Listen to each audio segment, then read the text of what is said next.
Listos, hay poquitos, pero vamos a empezar. Ok, ya. Hola, buenos días. Vamos a empezar el tema del tercer parcial.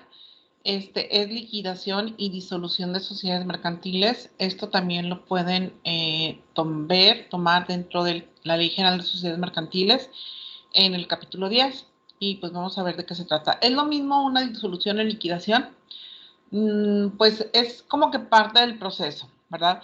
La disolución es ya cuando, bueno, es un acuerdo que toman los socios de desbaratar, deshacer la sociedad, pero previo a eso, pues se necesita un proceso y ese proceso se le llama el proceso de liquidación. Entonces vamos a ver qué consiste la liquidación de una empresa y nos dice que consiste en el cierre de todas las actividades económicas y la redistribución de sus activos entre las personas o acreedores a las que se les debe dinero. Una vez que se acuerda el proceso de disolución, las sociedades ya no pueden tener operaciones, por así decirlo, normales. Ya cierran todas sus actividades, se nombra a un liquidador, el cual se va a encargar de concluir lo que esté pendiente. Y bueno, ahorita vamos a ver, pues también dice aquí el segundo punto dice, el proceso de liquidación de una persona moral consiste en la venta de todos sus activos físicos, financieros, inventarios. Es decir, primero va a concluir todas las operaciones que pudieran quedar pendientes por ahí. Después se va a dedicar esta persona a vender todos los activos físicos, es decir, el equipo de transporte, el equipo de oficinas, si tienen edificios o cualquier activo físico que tuviera la empresa, pues tratar de venderlo para recuperar lo más que se pueda de dinero. Recuperar los activos financieros, es decir, las cuentas por cobrar, tratar de cobrar todas las cuentas lo más que se pueda. Recuperar en su caso si hay seguros pagos por anticipado y pues no se han devengado, pues se puede recuperar la parte de lo que no se devengó. Y también pues vender los inventarios que pudieran quedar ahí dentro de la empresa. Y con eso, con la liquidación o la venta, como aquí dice el tercer punto, permitirá pagar las deudas que se tienen pendientes. Es decir, va a tratar de vender todo, activos, y para pagar sus deudas, sus pasivos.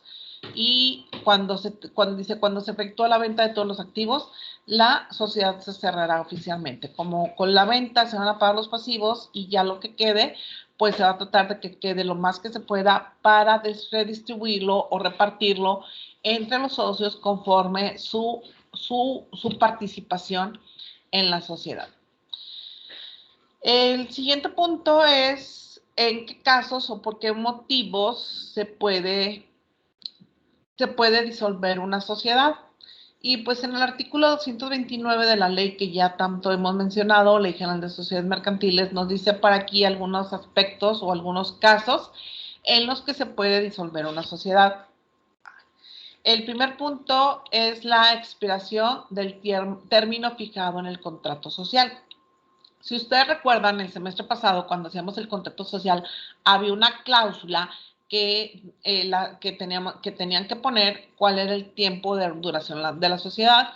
Y yo les decía, pueden poner el que ustedes quieran o pueden poner indefinido, 99 años, y no hay problema. Pero si ustedes ponen un tiempo establecido, por decir, ponen 10 años, entonces en ese tiempo hay dos situaciones que se pueden hacer. Uno, disolverla porque ya se terminó y ya los socios no quieren continuar, entonces se inicia el proceso de liquidación. O segundo, se hace una asamblea extraordinaria se convoca una asamblea extraordinaria para acordar ampliar la duración de la sociedad. Entonces, o sea, vence el plazo y se disuelve o se continúan, pero tiene que haber una asamblea, igual en este caso tiene que haber una asamblea extraordinaria para acordar aumentar la duración de la sociedad. El otro punto es por imposibilidad de continuar realizando el objeto principal de la sociedad o por quedar consumado. Si en el objeto social era algo muy específico y ya se consumió, es decir, ya se agotó el recurso, por el cual se constituyó la sociedad. Entonces, pues aquí también hay que disolver la sociedad. Por acuerdo de los socios, tomado de conformidad con el contrato, si en el contrato ya establecieron ellos algunas cláusulas para disolver la sociedad de manera anticipada. Se acuerdan que también había una cláusula donde los socios podían acordar en qué caso se va a disolver la sociedad de manera anticipada. Entonces, si ya llegó a uno de esos puntos, pues igual, pues hacer válido esa cláusula que se estableció en el contrato, ¿verdad? También porque los accionistas llegan a ser el menor fijado el que establece la ley. Acuérdense que prácticamente todas las sociedades son a partir de 2 socios, excepto la SAS, que es a partir de 1, y la cooperativa, que es a partir de 5 cooperativistas. Pero si cualquiera de las sociedades tiene los socios menor a lo que establece la ley, que son 2, es decir, 1, pues ya no hay sociedad, porque acuérdense que sociedad es a partir de 2 o más personas, excepto en las SAS. Por la pérdida de las 2/3 partes del capital, si la empresa ha venido teniendo pérdidas y ya se ha perdido las 2/3 partes, es un motivo porque los socios pueden disolver la sociedad de manera anticipada, digamos, sin algo que se contraponga, ¿sí? O dice por resolución judicial o administrativa dictada por tribunales competentes, es decir, por alguna demanda que por ahí la empresa hayan demandado por incumplimientos o porque no tiene el objeto lícito o, en fin, cualquier resolución judicial, es decir, que un juez dicte sentencia que la sociedad se tiene que disolver, pues habría que iniciar el proceso de disolución. Entonces, estos son los motivos que marca la ley porque se puede disolver, pero acuérdense que en una cláusula del contrato se puede establecer cualquier otro motivo que no sea estos, para disolverla de manera anticipada. ¿Alguna duda, pregunta hasta esta parte, chicos?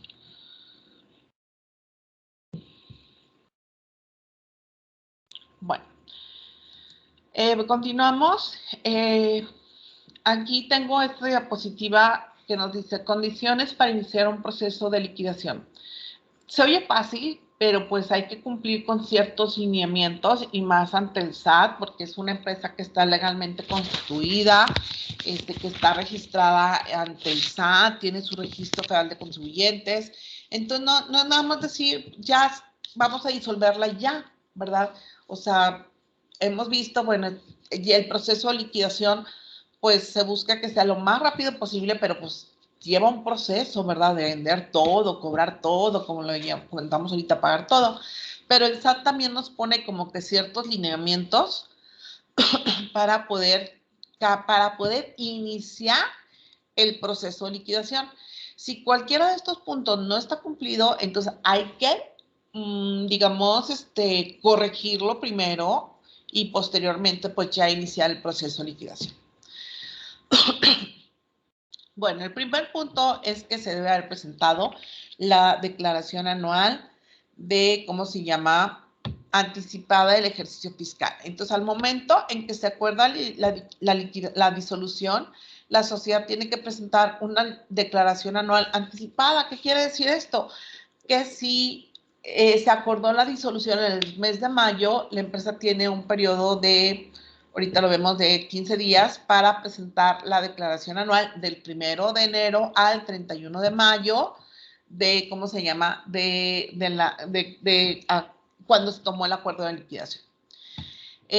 Para que se pueda llevar a cabo el proceso de liquidación, también la empresa tiene que tener una opinión de cumplimiento positiva. ¿Qué es eso? El SAT, por ahí en su página, ustedes pueden obtener esta opinión de cumplimiento, donde es un reporte donde, ¿cómo se llama?, donde dice si el contribuyente cumple de manera, de manera oportuna y de manera oportuna y de manera cabal, por así decirlo, con sus obligaciones fiscales, ¿verdad? ¿Qué quiere decir? Que presenta sus declaraciones a tiempo. Entonces, si no, pues hay que cumplir, antes de iniciar, hay que presentar todas las declaraciones que la sociedad tenga pendientes para poder iniciar el proceso de liquidación. Otro de los requisitos, por así decirlo, es que la sociedad cuente con su firma electrónica, tanto de la persona moral y del liquidador. Por ahí, ok, sí, y del liquidador. Entonces, tienen que, yo creo que también recuerdan, o espero que recuerden, cuando veíamos el semestre pasado el acta constitutiva, que en uno de los últimos puntos era el nombramiento de los liquidadores, del liquidador o liquidadores. Entonces, por lo general, un acta constitutiva realmente no se menciona, no se nombran porque pues, es difícil, ¿no? Estoy constituyendo una empresa y estoy pensando ya quién la va a liquidar. No sé si va a durar mucho tiempo o no. Entonces, es como que complicado nombrar a algún liquidador, pero sí establecer los criterios para cómo se va a elegir al liquidador. Entonces, bueno, aquí ya vemos que debe contar tanto firma electrónica como la persona, la sociedad, como la persona que se va a encargar del proceso de liquidación, el cual hay que nombrarlo, obviamente, en este caso sí, cuando se haga la asamblea, que ahorita lo vamos a ver. Ok, la empresa no debe estar sujeta al ejercicio de comprobación, así como no debe tener créditos fiscales a su cargo. Es decir, ante el SAT debe tener, como aquí decía, una opinión de cumplimiento positiva, no debe tener adeudos fiscales, que es un crédito fiscal, que la sociedad tenga un adeudo fiscal, y también no debe estar sujeta a un ejercicio de comprobación, que es un ejercicio de comprobación donde el SAT le pide a la sociedad que le demuestre alguna, que le mande evidencia de alguna operación o de algo en específico, ¿verdad? Es, digamos, como que una auditoría muy detallada, muy precisa, sin que tanto el SAT vaya, pero que sí nos esté pidiendo que le demostremos o le comprobemos alguna situación en específico. Contar con buzón tributario activo y que el domicilio para conservar la sociedad, para conservar la contabilidad manifestado, sea localizado. Estos son algunos de los puntos para poder iniciar. ¿Qué quiere decir? Que si yo no tengo, no cumplo, mi sociedad no cumple con alguno de estos puntos, pues previo a la liquidación, porque le tengo que presentar un aviso al SAT precisamente, previo a la liquidación,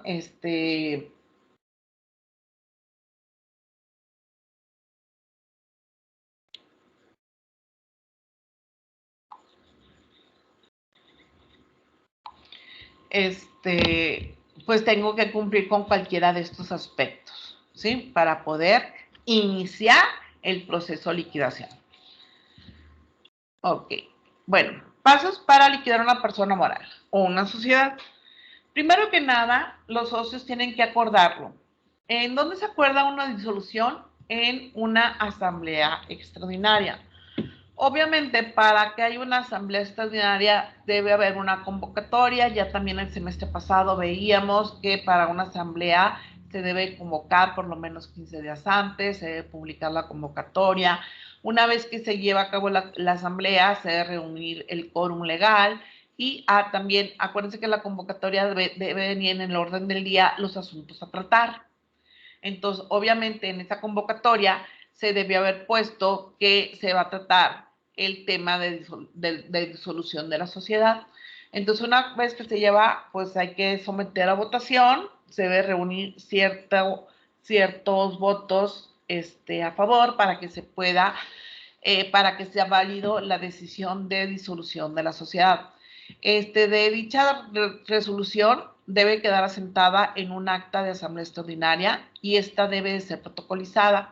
¿Qué quiere decir que es protocolizada? Ya lo hemos comentado en otras ocasiones, que un notario debe dar fe de la asamblea, o sea, que se llevó a cabo, que los socios estuvieron de acuerdo, y deberá inscribir dicha acta en el Registro Público de Comercio, como se indica en el artículo 232 de la Ley General de Sociedades Mercantiles. Entonces, el primer paso, que el acuerdo se tome en una asamblea extraordinaria. Dentro de dicha asamblea, obviamente, se tiene que nombrar al liquidador o a los liquidadores. Y aquí lo dice, los liquidadores se tendrán que haber asignado previamente en el acuerdo de disolución. ¿Dónde se toma el acuerdo de disolución? En la asamblea extraordinaria. Y estos tendrán una serie de facultades, encontrándose entre ellas las siguientes.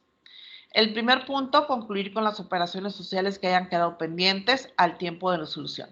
Yo les digo, una vez que se acuerda de resolución, ya la empresa no puede tener operaciones nuevas. Si hay pendientes de concluir, ¿quién las va a concluir? Bajo la administración u orden del liquidador, ¿sí? Pero ya no puedo decir, ay, voy a comprar más materia prima, voy a comprar otra maquinaria, o sea, no, ya lo que, digamos, concluye lo que está inconcluso y ahí a empezar a cerrar. Y dice, cobrar lo que se deba o lo que le deban a la empresa y pagar lo que se deba. O sea, va a empezar a recuperar todas las cuentas por cobrar. ¿Quién le deba a la empresa? Cobrar para posteriormente pagar los pasivos, pagar las deudas que tenga la sociedad. Como ya no tiene operaciones, ahora sí, pues ya va a empezar a vender los bienes de la sociedad, si tiene edificios, equipo de oficina, etcétera, vender. Y por último, efectuar el balance final de liquidación, con el cual se tendrá que someter a discusión y aprobación por parte de los socios. Ahorita lo vamos a ver en otro punto. Conseguir del registro público de comercio la cancelación de inscripción del contrato.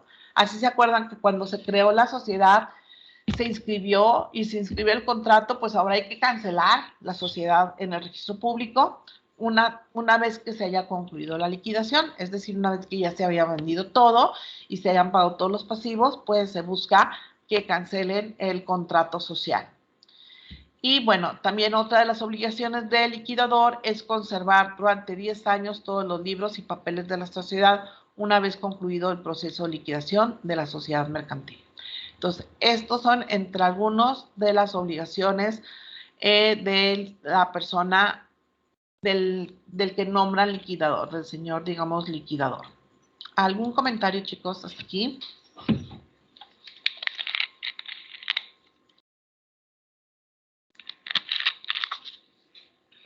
Ok.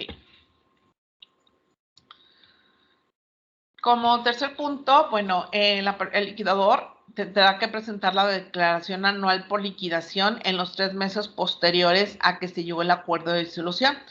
Ya lo habíamos comentado por acá en esta diapositiva, una de los, ¿cómo se llama?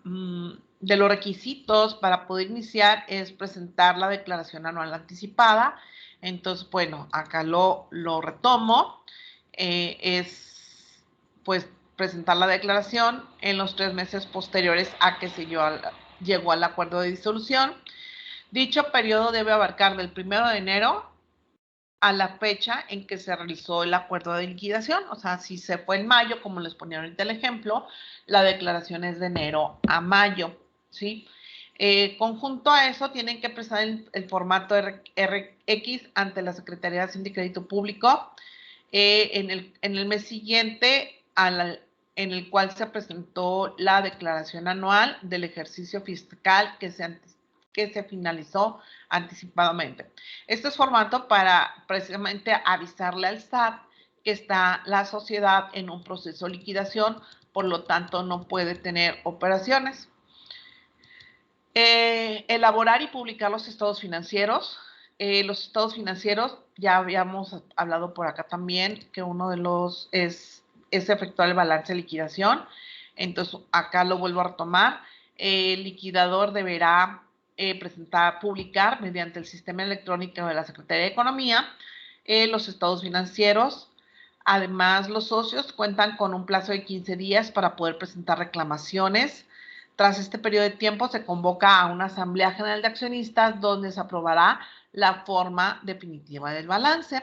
Y precisamente es el siguiente punto, la asamblea final de liquidación, donde el liquidador tiene que presentar un informe detallado de las gestiones que realizó durante el proceso de liquidación, es decir, qué gestiones legales realizó, fiscales y civiles del pago de todos los compromisos. También se incluirá la cancelación de los registros contables.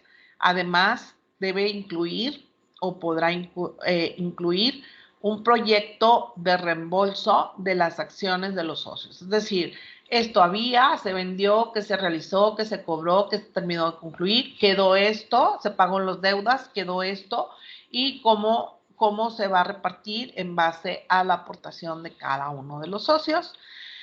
Y bueno, presentación, ok, una vez que ya se realizó todos esos pasos, presentar el aviso de cancelación del RFC, por liquidación.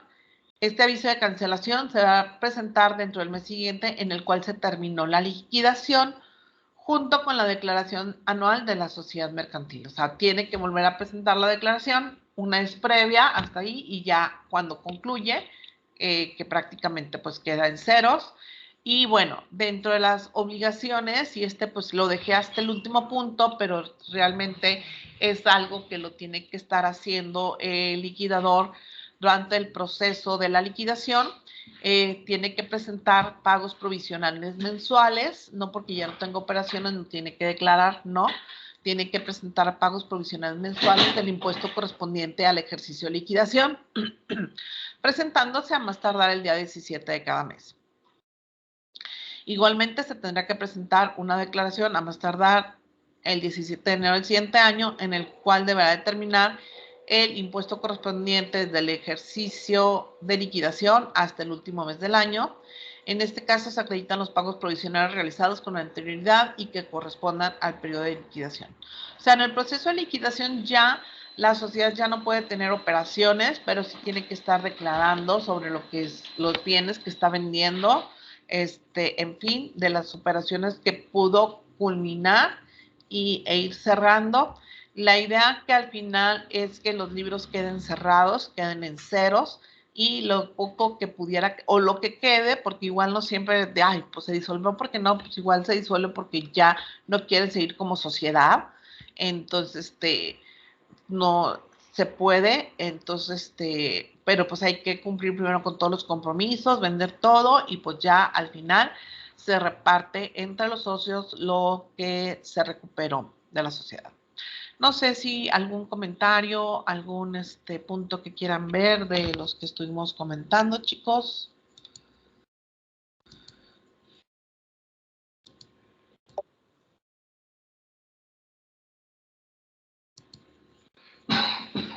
¿Todo no, bien? No.